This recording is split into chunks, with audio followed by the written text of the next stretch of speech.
Bonjour à tous et soyez les bienvenus sur Cuisine Rapide. Aujourd'hui, je vais vous montrer comment réaliser ce gâteau moelleux caramélisé donc aux bananes. À la banane, vous allez vraiment kiffer tellement c'est facile à réaliser. Les amis, si vous n'êtes pas encore abonné à la chaîne Cuisine Rapide, je vous invite à le faire en cliquant sur le petit bouton qui est juste en bas de la vidéo, c'est marqué en rouge s'abonner, cliquez dessus, c'est entièrement gratuit et en plus, vous allez apprendre énormément de choses. On part en cuisine, c'est parti. Alors, vous allez voir que c'est simple. Pour réaliser le caramel, il va nous falloir 120 g de sucre, 40 environ grammes d'eau, hein, c'est 4 cuillères à soupe d'eau. Et quelques gouttes de jus de citron. D'accord? Donc vous allez voir. Regardez, ici, je récupère une casserole, je mets mon sucre. D'accord? Je mets les quelques gouttes de jus de citron, ça va éviter qu'on rate le caramel. Et là, on va faire un caramel blanc en fait, on va pas faire un caramel trop brun. Justement, parce que comme ça va recuire au four, on n'a pas envie que ça soit cramé, hein, d'accord? Donc on va faire un caramel juste coloré. Donc là, je mélange tous mes éléments. Donc là, j'ai mis le jus de citron, hein, vous avez vu. Hop, là, quelques gouttes. On mélange, une fois que c'est bien mélangé, on part sur le feu. On va cuire donc le caramel, enfin le sucre, pour le rendre en caramel. Donc on va y aller sur un petit feu moyen, on va pas aller sur un feu trop fort pour éviter de cramer le caramel. Donc là vous voyez le feu, je vais rester sur un feu moyen, on garde un feu constant, d'accord? Ok? Et là on laisse cuire le caramel. Dès qu'on voit qu'il y a la petite coloration qui arrive sur le côté, on vient comme ça remuer gentiment.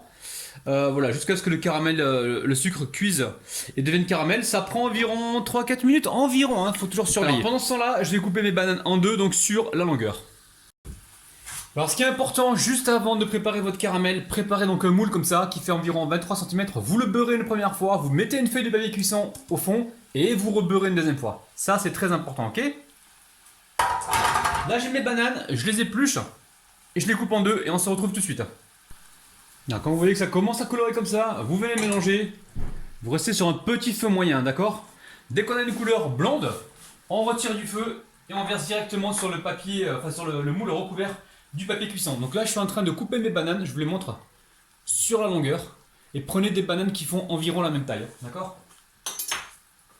Donc voilà. Là, j'amène le caramel à la couleur blonde, d'accord? Et on se retrouve sur le plan de travail. Alors je vous montre le caramel, vous avez vu, hein, il n'est pas du tout foncé, attention, ne le faites pas foncer parce qu'il va recuire au four, ok? Donc là, on veut un caramel qui soit blond, ok? Vous voyez, là il est clair, c'est très bien. Pas plus clair que ça parce que sinon ça va pas colorer au four, mais il faut qu'il soit environ clair comme ça, ok? Donc là, je récupère mes bananes, alors les bananes vous les mettez comme vous voulez, par contre il faut que le côté bombé soit directement en contact avec le caramel, d'accord? Je vais laisser un peu de place sur le côté pour justement laisser la pâte cuire en fait, hein, d'accord? Pénétrer et cuire. Vous voyez là, vous le disposez comme vous voulez. Moi je vais le disposer comme ça en rond. Je sais pas ce que ça va donner. Non, toujours côté bombé, hein, d'accord?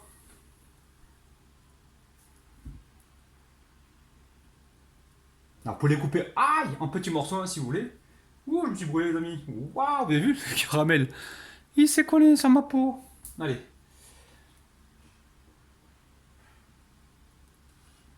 Donc vous inquiétez pas, hein, ça va recolorer un petit peu au four. Mais surtout faites pas un caramel qui soit trop bronzé, sinon ça va cramer, ok? Bon, je mets ça de côté pour l'instant et on va s'attaquer donc à la pâte.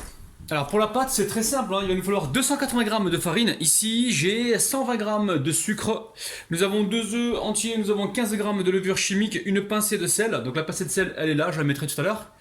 Ensuite, du sucre vanillé, donc un sachet de sucre vanillé ou une cuillère à soupe. 20 g de noix de coco râpée, vous n'êtes pas obligé de la mettre. Si vous n'aimez pas, n'en mettez pas.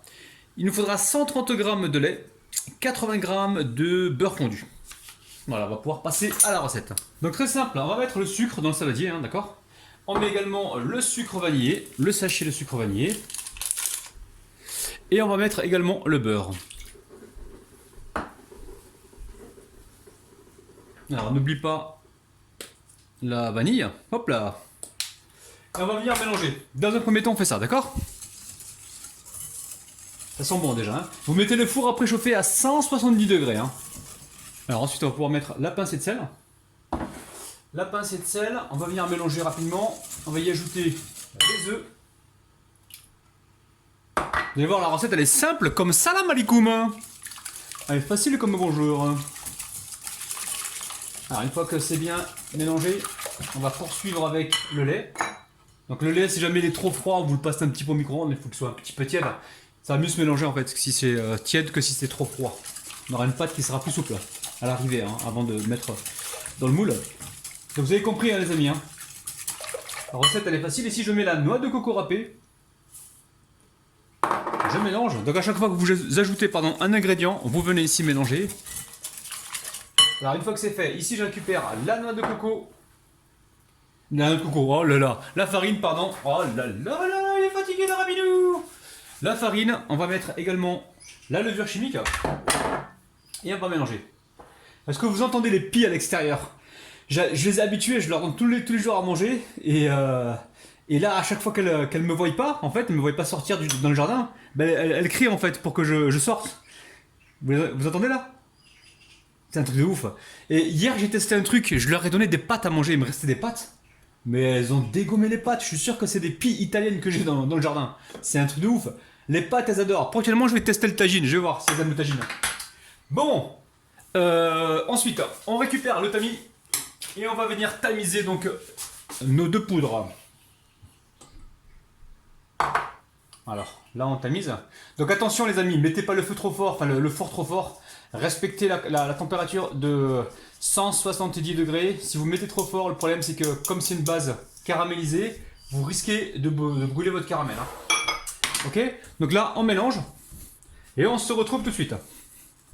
Hop là. Restez ici. Alors ici, vous avez vu, hein, donc on a mis les bananes. On a fait attention de laisser un petit peu de place sur le côté, justement pour que la pâte elle puisse rentrer et ainsi emprisonner notre gâteau, hein, d'accord? Donc là, on va verser toute la pâte. Allez.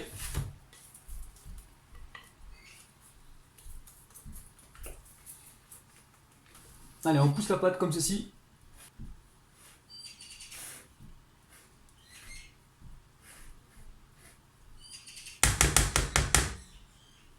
Allez, je tapote comme ceci donc pour faire bien rentrer la pâte un peu partout.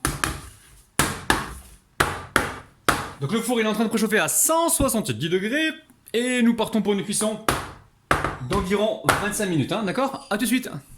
Ouais les pies j'arrive là, attendez les pies, attendez là. Oh là là. Ah oui je reviens parce qu'on peut mettre des bananes à l'intérieur, hein. Je ne l'ai pas dit tout à l'heure, mais là voilà, j'ai plein de bananes et je vais en profiter pour en mettre à l'intérieur. Donc là vous en coupez par-ci par-là. On va en profiter, on va mettre. J'ai acheté 2 caisses de bananes les amis, vous allez jamais me croire, j'étais à Lidl.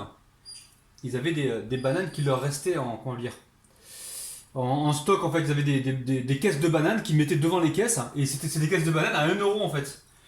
Et je les ai pris, vous savez pourquoi? Parce que je vais, comment dire, j'en ai coupé quelques-unes en rondelles et je vais continuer à en couper parce que j'en ai plein pour les mettre justement au congélateur, hein, d'accord? Pour faire des glaces bananes avec des fruits rouges ou autre chose. Bon, cette fois-ci c'est bon, on est parti, j'espère que ça va pas cramer tout ça. Attendez, je fais bien rentrer le... attendez, j'ai un doute moi. On va bien faire les choses là. Les pieds elles vont attendre, hein, c'est pas grave. Hein. Et moi j'étais au ramadan, j'ai fait le ramadan, je suis resté 1 mois sans manger, je mangeais que le soir. Hein. Donc vous pouvez attendre une seconde. Hein. Oui j'arrive, oh là là, c'est un truc de ouf ça. Allez, direction le four. Alors ça a cuit au bout de 30 minutes pour moi, hein, dans un four préchauffé donc à 170 degrés. Alors il y a plusieurs solutions, soit vous le démoulez à la sortie du four, mais attention parce que des fois ça reste collé et vous allez vous faire avoir. Le conseil que je vais vous donner moi, vous le laissez complètement refroidir, d'accord? Et on le démoulera une fois qu'il sera complètement froid. Là, ce qui risque d'arriver, c'est qu'il y a des morceaux de pâte qui vont rester collés dans des endroits et on n'aura pas un super gâteau. Donc vous avez mis le papier, vous avez bien beurré, donc ne vous inquiétez pas. On le laisse complètement refroidir et on se retrouve donc juste après. Alors, j'ai laissé complètement refroidir. Maintenant, ce que vous pouvez faire, c'est le laisser au frigo. Il sera plus facilement, vous allez le démouler plus facilement le lendemain. Sinon, vous laissez environ, quand vous le sortez, 1 heure. Et vous le démoulez, d'accord? Donc là, il risque d'accrocher un petit peu parce que je l'ai laissé vraiment refroidir moi depuis un bon petit moment. Allez, on va voir ça. Donc là, je le démoule. Vous passez un petit coup de chaud là. Vous passez ça sur la plaque si jamais vous voyez que c'est pas assez, que c'est pas démoulé. Là, on sent que ça se démoule, hein, ouais. Ah, il en reste encore un petit peu au fond. Donc, on va rattraper le coup, les amis, d'accord? Et le papier nous a bien aidé. On va essayer de voir ce qu'on peut faire avec le papier directement. C'est pas perdu, ne vous inquiétez pas. Hein, le caramel a légèrement collé. Parce que je l'ai laissé complètement refroidir. Hein, donc, et là, ça fait au moins 4 heures que je l'ai cuit. Hein. Arrangez-vous pour... Je vais arrêter de parler là. Je vais arrêter de parler, arrangez-vous pour comment dire, le démouler maximum 1 heure après l'avoir sorti du four, hein, d'accord? On va essayer de récupérer ça gentiment. Le papier, lui, nous a bien aidé. Alors, qu'est-ce qu'on va pouvoir faire avec le papier? Voilà, donc là on est bon. On va rendre à César ce qui lui appartient. Alors, vous inquiétez pas, la couleur, c'est pas un problème, la couleur. Hein.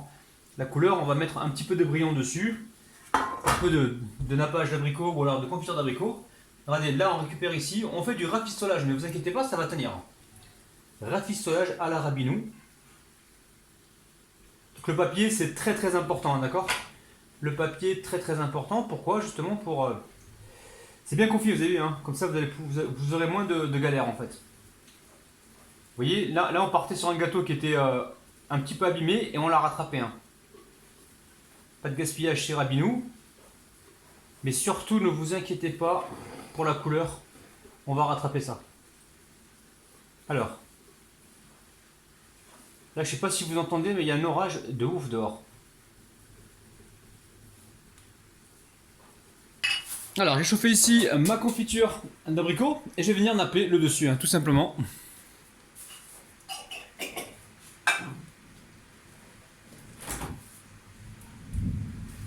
Bon, on va passer à la découpe. Donc là, il y a une espèce d'orage à l'extérieur, c'est un truc de dingue. Donc j'ai chauffé mon couteau. Et je viens couper comme ça mon gâteau. J'essuie le couteau à chaque fois parce que voilà, on va avoir des tranches bien propres. Franchement, gâteau super moelleux, très facile à réaliser. Donc je vais encore me répéter, attention au caramel, on veut pas un caramel trop brun les amis, sinon vous allez vous faire avoir. Allez, on fait le 1, 2, 3, allez bon bravo les amis, vous êtes prêts? Allez, 1, 2, 3, les beaux kahouars! Aidez-moi ça les amis. Gâteau, mais alors super moelleux quoi, c'est dingue. Dingue, dingue, dingue. On a les morceaux de banane à l'intérieur. C'est magique hein. Franchement c'est magique, je vais prendre mes petites photos les amis, n'oubliez pas le petit pouce vers le haut, n'oubliez pas également de vous abonner si ce n'est pas encore fait, activez la petite cloche qui se trouve près du bouton abonné pour recevoir donc toutes les notifications. Pensez aussi à partager la vidéo et sachez que moi je vous kiffe de ouf et que je vous retrouve demain matin à 9 h. Bis, bye bye.